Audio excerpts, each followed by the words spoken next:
Welcome to episode 69 of Insects for Fun, the entomology-focused podcast that also covers other arthropods. It's getting pretty close to Christmas, so today we're going to talk about the Christmas beetle.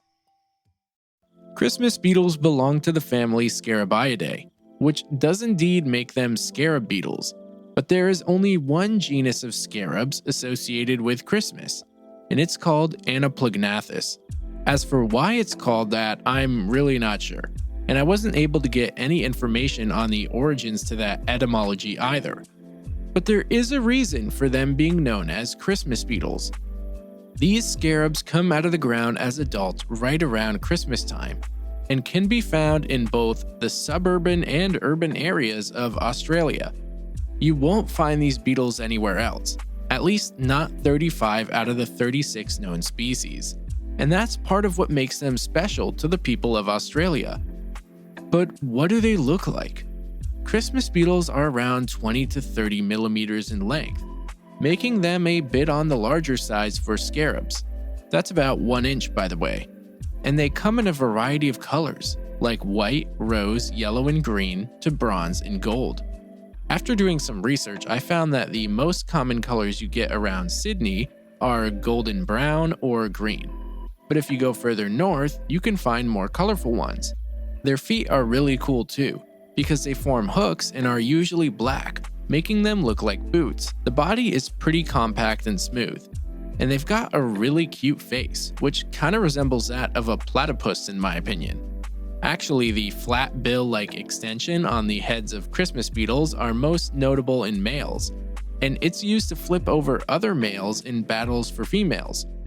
My favorite Christmas beetle definitely has to be the queen beetle Anaplognathus viriditarsis. Also, all of my northern listeners need to remember that Christmas in Australia is warm because it's in the southern hemisphere, so it's not like beetles are coming out in the snow. Now that we're on the topic of seasons, Christmas beetles only really have December and January in Australia to fly around. The beetles spend most of their lives in the ground, feeding on grass roots and other decaying matter. And how long they live is dependent on what kind of environment they're in. Australia has many different biomes, or habitats, that range in elevation and temperature. Beetles that live in colder parts of Australia can take up to 2 years to grow, while warmer area beetles can take only 1 year. That being said, Christmas beetles are partial to woodlands, and they can't be found in Australia's deserts. They're actually most common along the eastern coast, and they also can't be found in the southwest corner of Australia either.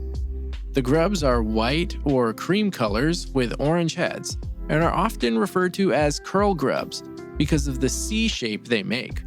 But making a C shape isn't really unique to Christmas beetles, because the vast majority of beetle grubs do this. The beetles don't do well in drier conditions, so if it's been a dry winter and spring, then not many beetles will emerge. It's actually said that if Australia gets a lot of spring showers and thunderstorms, then you can expect to see a large number of Christmas beetles. The adults only have about a month to live above the ground, and though they do take this time to find mates, they also spend it flying around to munch on eucalyptus trees. It's possible for the beetles to defoliate an entire tree if their numbers get high enough, but this usually isn't a problem. The beetles are native to Australia, and as a result, they don't actually pose a threat to the wildlife. They've evolved to be the way they are, and fit into the ecosystem just fine, so long as their natural predators don't disappear. Now, speaking of their predators, Christmas beetles are food for birds like magpies, currawongs, and kookaburras, but other animals like possums will also pick them off trees. Also, the introduced European fox is known to feed on these beetles in Queensland where the fox can be found. People are actually beginning to worry about the Christmas beetle in Australia because the numbers don't seem to be what they used to be.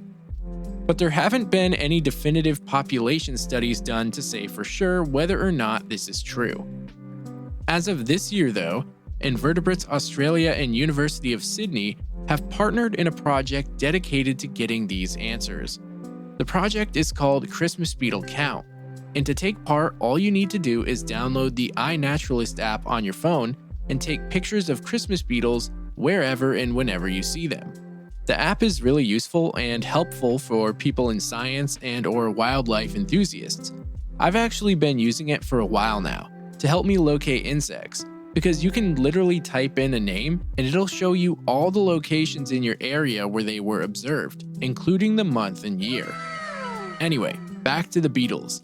As of this month, there have been over 8,000 sightings reported by over 4,000 people, which is awesome. And there have even been sightings of incredibly rare species that were last seen decades ago. Christmas beetles aren't exactly the brightest of beetles, and can be found bumbling around lights at night the same way people in America find June bugs/June beetles smacking into their windows and porch lights. To be honest, June beetles and Christmas beetles aren't too far apart from a systematic point of view. They're in the same family, just in different subfamilies, and as a result share some similarities in behavior and appearance. But the Christmas beetles are definitely a better sight. Actually, the variation in color might have something to do with protecting them from heat.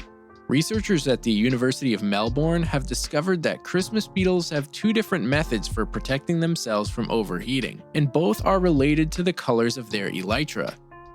Beetles with highly reflective elytra are able to keep their bodies cooler, and beetles with low reflectivity have higher absorption of heat into the elytra, which can then be diverted away from the body. If you're wondering how an elytra that absorbs UV or heat could possibly cool a beetle, it's due to the space between the body and the elytra. As long as there's a decent amount of air between them, then the beetle can keep cool. Future research will be done to see if there's a pattern between what colors most commonly appear in different parts of Australia. Something I found really interesting about these beetles is that they're actually active during the day. Almost all sources I found online stated that these beetles are nocturnal. But when I used iNaturalist, I found the vast majority of sightings came during the day. And the research article from University of Melbourne also wrote that they're active in the day. So I really don't know when these guys actually sleep. If any of my Australian listeners know, please share it on the Instagram post. I'd love to hear about your experiences. And that's all I got today for the Australian Christmas beetle. I hope you guys learned something new and enjoyed the episode. As always, it's super appreciated if you rate and review the podcast on Apple, Spotify, or wherever you listen. If you want to further support, you can check out the Patreon page. I actually just dropped the new monthly bonus episode that talks about some really cool discoveries across many kinds of insects, including the honeypot ant and how people in Australia use that honey for medicinal purposes. If you'd like to see images of today's insect or every other topic we talk about, you can find Insects for Fun on Instagram or Facebook. And if you'd like to send me a recommendation for an insect you want to learn more about, you can do so either on Instagram, or you can send me an email at insectsfordummies@gmail.com. Links to everything will be available in the episode notes. Thanks again for listening, and you'll hear from me again next week.